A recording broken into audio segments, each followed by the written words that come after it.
Le thème aujourd'hui, c'est l'intelligence émotionnelle masculine. Pourquoi tu as choisi ce thème ?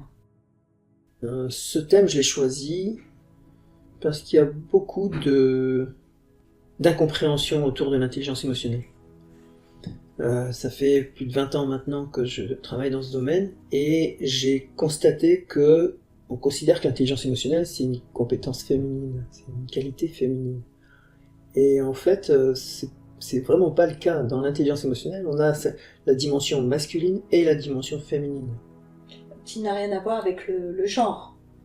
Qui n'a rien à voir avec être un homme ou être une femme. Ouais. On a tous, en tant qu'homme ou femme, une dimension masculine et une dimension féminine.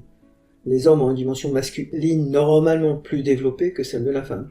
Mais chacun a une dimension masculine et féminine. Voilà pourquoi j'ai choisi ce sujet qui me paraît intéressant. Et donc, ça consiste en quoi ? L'intelligence émotionnelle masculine, ça veut dire développer cette capacité à agir à partir de ses émotions. Agir, ça veut dire deux choses. Ça veut dire exprimer ses émotions.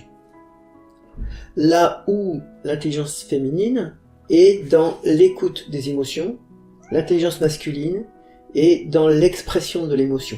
Alors, bien sûr, on a besoin des deux, mais l'intelligence masculine existe à part entière. Et c'est important de voir que les hommes sont concernés, évidemment, par cette dimension, mais pas que.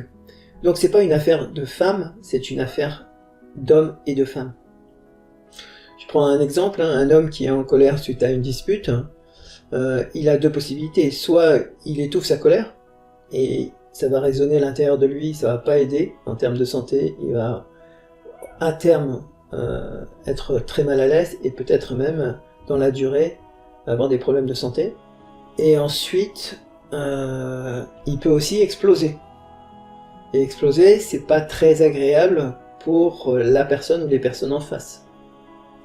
C'est pas conseillé même, puisque la personne est débordée et donc elle perd la maîtrise d'elle-même. Donc l'idée, c'est d'arriver à exprimer l'émotion en restant maître de soi, en transformant cette émotion dans un contexte qui est adapté. Le contexte professionnel, le contexte relationnel en couple, le contexte en tant que parent, etc., etc. Voilà, je peux prendre l'exemple aussi d'une personne qui va dire non sans se sentir coupable. Ben, cette personne va être respectée par les autres. Elle va être sereine à l'intérieur d'elle-même parce qu'elle sait qu'elle peut dire non sans se sentir coupable. Ouais. Donc c'est un exemple courant. Ça, c'est une intelligence émotionnelle. De savoir dire non sans se sentir coupable. Ça, bien sûr, ça fait partie de l'intelligence émotionnelle. C'est de pouvoir s'exprimer, exprimer ses émotions naturellement. Savoir dire non sans se sentir coupable, c'est du masculin ou du féminin ? C'est l'expression. Ouais. C'est une force masculine. Ah ouais. D'accord ? La dimension féminine, c'est plus dans la capacité d'écoute, l'empathie, qui est aussi très puissante. C'est une autre forme de puissance. Les deux sont puissantes. Et donc, chacun gagne à avoir ces deux dimensions. Ok. Et du coup, pour quelque part développer aussi bien son intelligence émotionnelle féminine que masculine, mais là on est dans le côté masculin, restons sur le masculin, qu'est-ce que je peux mettre en place ? Alors, le processus, c'est d'abord être réceptif, observer l'émotion. Ça, c'est le premier temps, et identifier l'émotion. Parce que souvent, on vit une émotion, on l'a pas identifiée. Donc c'est apprendre à prévenir les choses. Dès qu'on sent un début de colère, ou un début de peur, ou un début de quelque chose, on va tout de suite être vigilant. Ah, ok, je ressens cette émotion-là. Et c'est là qu'on peut la transformer, dans un deuxième temps, et ensuite l'exprimer. Et l'exprimer en restant stable à l'intérieur de soi. Si je reprends l'exemple de dire non, c'est dire non en restant soi-même, sans violence vis-à-vis de l'autre. J'ai eu de nombreux exemples dans les séminaires où la personne n'ose pas dire non. Et donc on apprend aussi à se positionner en étant centré, calme, tranquille.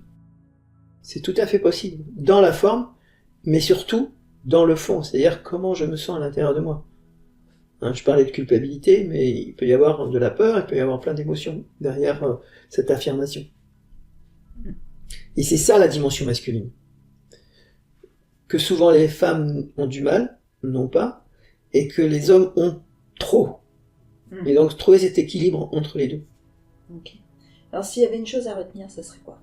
Alors s'il y avait une chose à retenir, c'est d'abord savoir que l'intelligence émotionnelle ne concerne pas que les femmes, elle concerne beaucoup les hommes. Et qu'il y a une dimension masculine dans l'intelligence émotionnelle qui est l'action, hein, principalement, voilà, pour résumer. Ok. Merci G. Merci. Si tu aimes cette vidéo et que tu veux nous encourager à continuer, nous t'invitons à t'abonner à la chaîne, à liker l'épisode et à laisser un commentaire pour nous donner ton avis. Tu peux aussi partager cette vidéo avec ton entourage si tu penses que ça peut les intéresser. Si tu as envie d'aller plus loin, Gilles propose des trainings et coachings en intelligence émotionnelle. Retrouve toutes les informations sur le site odyssemotion.com.